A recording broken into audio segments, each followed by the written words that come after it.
Hi everybody, welcome to another reading vlog.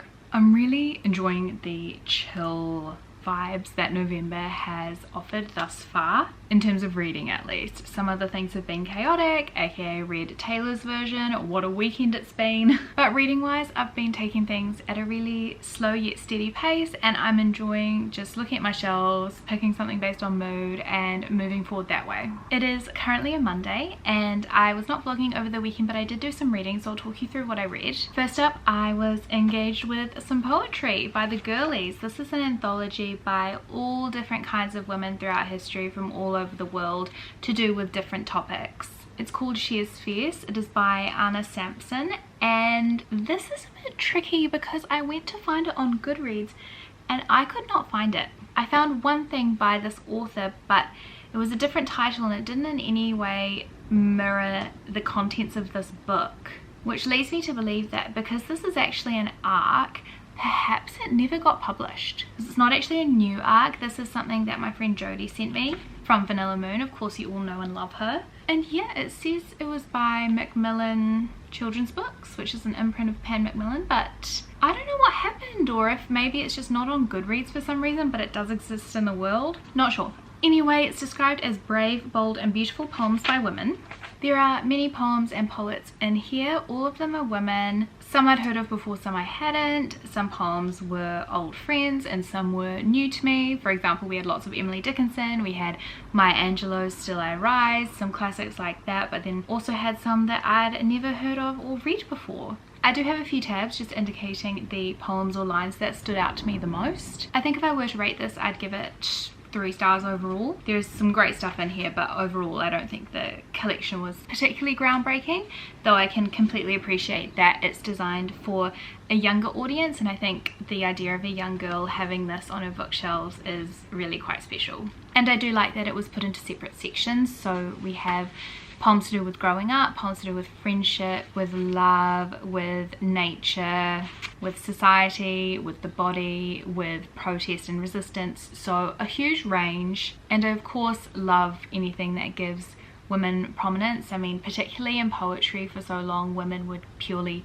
written about as objects of love and affection and beauty by men, for men. So to centre the work actually written by women is always welcome with me. You'll have seen in my last vlog I read War of the Foxes by Richard Seikin, and the reason I picked this up is because I wasn't really sure what to read, and Chloe was like, maybe you should read some poetry. And honestly, she's so right. I think I'm going to try to keep poetry on the go moving forward. Maybe not constantly be reading it, but to try and do it every few novels and just have it operating in the background. It's a lovely way to break things up, and it's a lovely way to experience something new if perhaps you're not sure you want to dive into a new novel, or you're really unsure what you feel like reading. It can be so helpful to just read one poem and then you might even get on a roll and read plenty. So I'll keep you posted as to which of my poetry books I start next. I did also read a novel over the weekend. I read The Female of the Species. This is by Mindy McGuinness, and it is an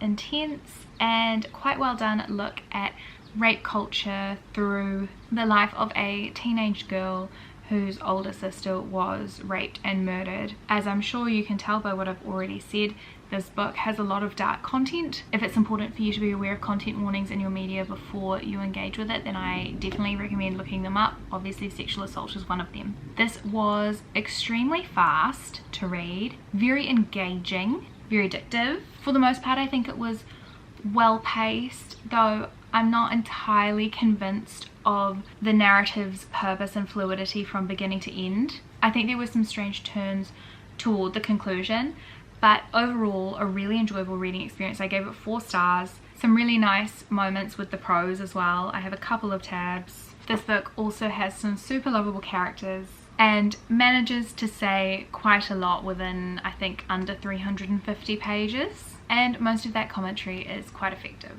If it sounds like something you'd be interested in, then I absolutely recommend it, but just with that content warning about how uncomfortable it can be at times. I'm very excited for the coming week because the next book I'm going to start is actually my Patreon buddy read book for November. This is the Wisteria Society of Lady Scoundrels. It's by India Holton, who is a Kiwi. We love to support Kiwi authors, especially women. Good for her. Good for all of us reading this. Everybody who I've seen talking about this thus far has thoroughly enjoyed it. Even those for whom it is something they would not typically read or pick up, they've had a really good time with it. So I'm hoping my experience will be similar and that I'll really enjoy these characters and the craziness.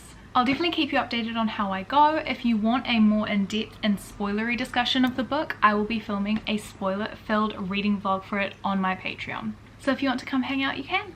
I'll leave it linked below. If you've not heard of this book, it is essentially a sort of silly, goofy historical romance. I think it's meant to be very funny, very witty, lovable, fierce female characters. There are assassins. It's set in the Victorian era. Lots of very intriguing elements, and I'm really excited to see how India Holton has married them together. It's been a while since I read a cheeky, trashy romance, so maybe I'll pick one of those up on Kindle Unlimited at some point. And if I do pick up some poetry alongside the Wisteria Society of Lady Scoundrels, I'll let you know what I choose.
So it's actually Wednesday afternoon now. I've spent today doing a couple of work and a live admin type things, as well as some chilling and reading. This morning I finished reading Love at First Fight on my Kindle, which is a romance that I picked up from Kindle Unlimited a day or two ago. I think yesterday I read about 50 or 60% of it, and I finished it off this morning. It was not very long at all. I think about 250 pages. I'd heard about it through TikTok, and I really need to get better at managing my curiosity when it comes to reading romances I see on BookTok.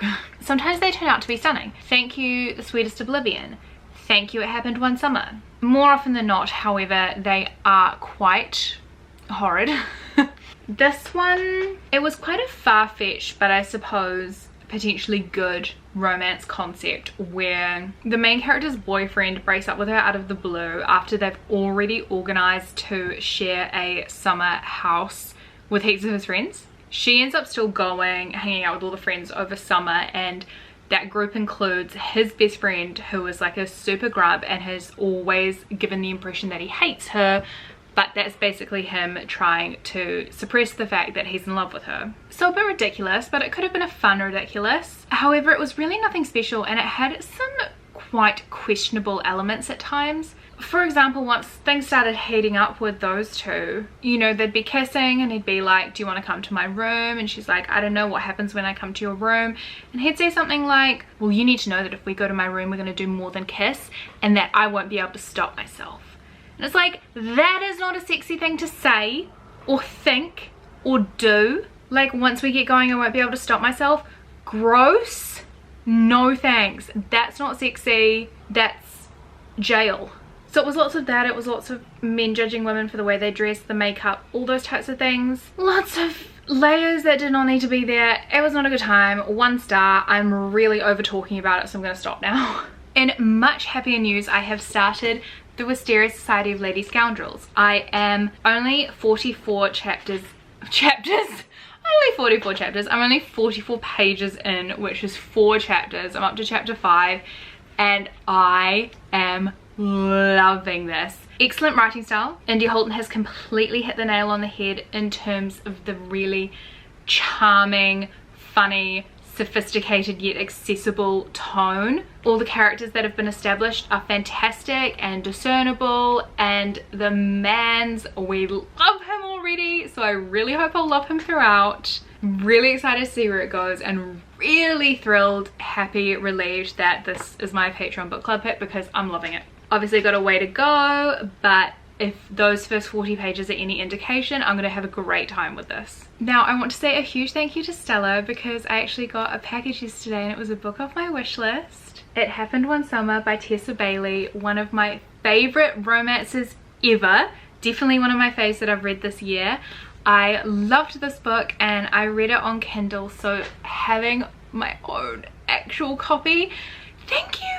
So much of the romance lit I consume is via my Kindle, so when I really love a book and then I get the physical copy, it is the most magical feeling. It also means I have a somewhat small, you know, relative to the rest of my books, collection of romance novels that I'm just slowly building over time, and they are all just absolute favorites. So it's so fantastic to be able to add this because this book was just stunning and I cannot wait to reread it and annotate it and just have the best time all over again. 100% recommend this book. Absolutely read it.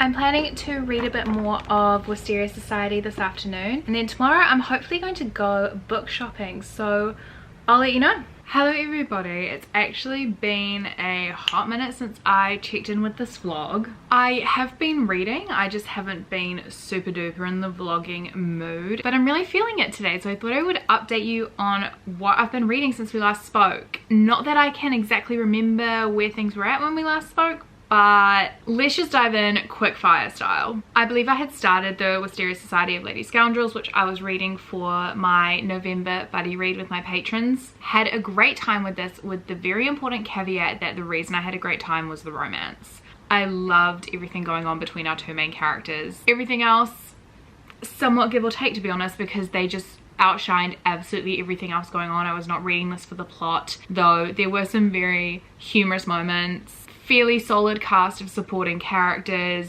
It's well written, but do not get me wrong, I was here for Ned and Cecilia, and thank you. They really delivered. They really delivered. I gave this 4 stars, but if I were just rating the romance, 5 million stars. One evening I really felt like reading and I wanted to try something new, and I ended up reading a book in one sitting, and that is Natasha Brown's Assembly. I was really drawn to this from the premise, but also from what people were saying about it. People like Bernardine Evaristo were praising this author as the most important new voice in fiction. Lots of things that really perked my ears up, got my attention, and I'm so happy I picked this up. It's really short, it's really affordable, and I highly recommend it. It's almost a stream of consciousness vibe, but not in an off-putting or inaccessible way. If that's the sort of style that you're afraid of, I wouldn't be afraid of this. And it's about this young black woman in the UK who is dating a white man, and it's basically her musings on those environments and her experiences and negotiations with fitting into those traditionally or typically white spaces. Really well written, quite addictive to read, even though it is obviously somewhat heavy in subject matter, and just really feels like one of those texts that everybody should read. I gave this 4 stars.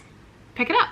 Okay, really quickly, some Kindle Romances I've read. The Darkest Temptation, that's the 3rd book in the Maid trilogy by Danielle Laurie. I love the first book, The Sweetest Oblivion. Everybody's obsessed with the second one, The Maddest Obsession. I'm not so obsessed. And I have to say that The Darkest Temptation, this 3rd book, was not really my jam either. I'm definitely a Sweetest Oblivion girly first and foremost. I gave that book 4 stars and I gave the 2nd and 3rd book 2 stars. Fierce King. I read majority of this, but I DNF'd it, though I definitely have a firm enough grasp on it to give it 1 star, which it deserves. Last night I read volume 4 of Heartstopper because libraries have finally reopened in my city and I was able to get the request that I made a super long time ago. Really enjoyed it. Great discussions in those books, and I love the idea that younger generations are reading them and hopefully experiencing the support and comfort that representation such as that can offer in terms of both the mental health and the LGBT representation. Really lovely books, and I'm happy they exist. So that's the wrap up. That's me talking for 10 years about what I've read recently. Something I am in the middle of right now is The Dangers of Smoking in Bed. This is a series of short stories. My experience with the stories themselves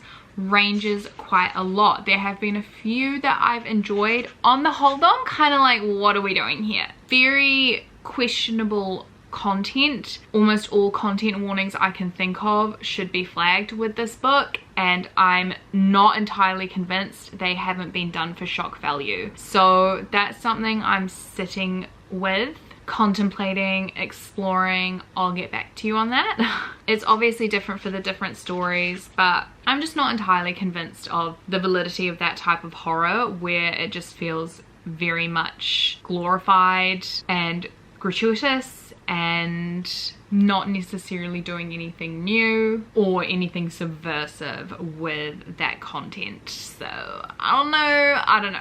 I'm reading this with Chloe. We're planning to read more stories today. We've only got a couple left, but one of them is quite long, so hopefully we'll finish it either today or tomorrow. I want to start a new book today. I posted an Instagram story of certain books on my shelves and asked for recommendations as to which I should start. Popular answers include The Atlas 6, which I'm very much leaning toward, Snowflake, Never Saw Me Coming, Lonely Castle in the Mirror. I think those have been the answers recurring most often. I'll let you know which it is. So it is much later in the afternoon now. I've been doing lots of relaxing and reading today. I decided to go with The Atlas 6 by Olivia Blake. And oh wow, I am now 86 pages in, but from the get-go, from the first page, from the first few lines, I was quite blown away, to be honest with you. Some of the prose is really fantastic. I wouldn't say it's consistently excellent. It has moments where it really shines and some moments where maybe it feels just a tad overwritten, perhaps a tad too lenient on a thesaurus. But the bits that stand out are really striking. I'll see if I can read you some. Humanity typically longs for things most ardently as a collective. All men can love a forbidden thing, generally speaking, and in most cases knowledge is precisely that, lost knowledge even more so. We have always been a species highly susceptible to the call of the distant unknown. Here they would unlock the secrets the world had kept from itself for centuries, for millennia, things no ordinary eyes would ever see and which no lesser minds could possibly understand. See, that's the pretentiousness I like. My copy also has beautiful artwork throughout, so thank you, women. It's a little bit information overload in terms of characters at the moment. There are quite a few people and names to get one's head around, but this particular pair of characters, Libby and Nico, I am obsessed with them. Academic rivals. I think it's very clear that they're in love. And by very clear, I mean I'm convinced he's in love and I'm convinced she's in love, but she doesn't realize it yet. Very excited for their journey. I think I'm going to have a whole tab color dedicated to them. Yeah. I'm not sure that I'll read anything else today. I'm going to take a fortnight break now. So I'll catch up with you when I've read some more. Hello everybody. So hot today. Help. I have some reading updates for you, and I also have a mini haul because I had a stationery moment yesterday and I bought some fun stuff. First things first, I finished reading The Dangers of Smoking in Bed. Unfortunately, this was almost an across the board letdown for me. I think there was one story that I really liked and maybe a couple of others that I thought were good or okay. On the whole though, I did not vibe with this book, and I personally don't think it's doing anything clever. There's so much in here that is just downright unpleasant, and of course horror is going to have that unpleasantness to it, but there are varying degrees of that, and some of those degrees I feel are worthwhile. Others I think are just a really short-sighted shits and gigs type of approach, and I don't like that at all. Lots of slurs and derogatory language, lots of really uncomfortable comments on women and women's bodies, lots of really horrible content that I just don't really want to be forced to read about. And I'm not saying that those things should never be in art or media, but I personally have a very sensitive palette as to how they should be dealt with and in what way they should be presented to their audience, and in this I feel it's not in a responsible way. Like, if you're writing horrible things about how women look and it's not a first person perspective, then the reader has every right to assume that that's the author's standpoint on things. Like, there were 3 separate moments in this collection that were like really fatphobic and gross. They weren't used to develop the mindset of a certain character. They weren't used to help us understand them. They were just straight up lines in the story in the third person. So no thank you. It's a huge shame because it's obviously a beautiful cover and it was a promising read. It was something I was really excited about. I suppose another thing to note is that it's difficult with a book like this when you have those sorts of issues with it that are very much to do with language and tone and purpose, because this has been translated. It's obviously very difficult for us to know how much of what we're reading is the translator's interpretation and how much of it is author's intention. So while I would give it some leeway in that respect without knowing the full story there, I was not a huge fan. 2 stars, except for the well. That was a great story. I really need to host an intervention for myself. Please consider this a cry for help because I have read yet another atrocious Kindle Unlimited romance as recommended by Book Talk. I literally say earlier in this video that I need to relax on reading Book Talk books because more often than not they're appalling and they set women's rights back by about 150 years. I somehow made it through another one. This was called Haunting Adeline. It was terrible. Both the politics of the book, how it was written, nothing that happened was worthwhile. I have no idea why I finished it. It's a long book and yet I read the whole thing. I suppose you could call it a hate read. I suppose you could call it a need for mindless escapism entertainment that doesn't even really entertain during a busy and tiring work week. Look, there are many things we could call it, but what I'm gonna call it is a waste of time and I would not recommend it. Now, fun stationery haul moment. I got 2 sets of the stunning pink post-its. Like, how fun are those colors? Thank you. I got 2 washi tapes. This one is a really pretty mermaid shell scales type vibe, and here is a film vibe. So cute. I got some blue tag because I want to put up some Christmas decorations and also some art prints and stuff soon. I bought these 2 highlighters for no real reason other than the colors being absolutely stunning. There's kind of a neon peach orange and then a really bright fuchsia color. Thank you. I found the perfect blue color to match my existing set of annotation pens because I'm using a different blue at the moment, but now I can have them all matchy. And then I just got some more annotation tabs. I got 2 of the normal, and then I actually got these as well because I thought they could be a really fun vibe, especially for a smaller book or a book that you think is going to be plentiful in terms of annotations. They could be fun. I haven't read any more of the Atlas 6. I think I'm going to carry that through to a new vlog, which I will start soon. Thank you so much for watching this one. I hope you're all having fun. I hope you're all enjoying the early days of December and the promise of the end of a crazy year and the start of a new one. Remember, if you want to join in our monthly buddy read and get some extra videos and stuff like that, you can join my Patreon, which is linked below. Otherwise, I'll see you in my next video. Lots of love. Bye.